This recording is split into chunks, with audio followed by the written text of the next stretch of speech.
થી આગામ ક્યારેય ઘરે ના હોય, મારા મમ્મી ઉપર ખેતીની જવાબદારી, અમે 4 બાળકો, નાના નાના 2 મારા ભાઈઓ અને એક હું ને એક મારી બેન, નાના નાના અમે, અને મારા પપ્પા એક દી આગામ એક દી આગામ, અને અમારા ગામમાં આજની તારીખે મંડળી મફતમાં રમવા જાય કાનગોપી.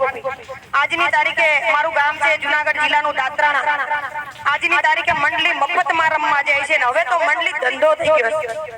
એ પણ મને કહેતા દુઃખ થાય છે કે કાનગોપી તમે ગાઓ, બેસર ગાઓ, પણ તમે ગાયું માટે ગાઓ છો તો પૈસા ના લ્યો પ્લીઝ. તમારે અગર ન ટાઈમ હોય તો તમે ન જાઓ, ના પાડી દો કાર્યકરોને કે અમારથી નથી પહોંચાય. પણ એવું ના કહો કે અમને ના પોસાય. ના પોસાય શું તમે એની ઉપર 5 લાખ રૂપિયાનું દેણું કર્યું છે કે ના પોસાય?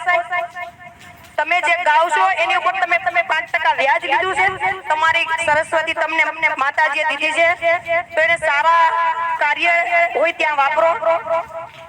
જાઓ તમે, તમારું ભાડું લ્યો, એટલું બસ છે, બહુ થઈ ગયું. પણ એનો ભોગ તમારી પ્રજા બનશે.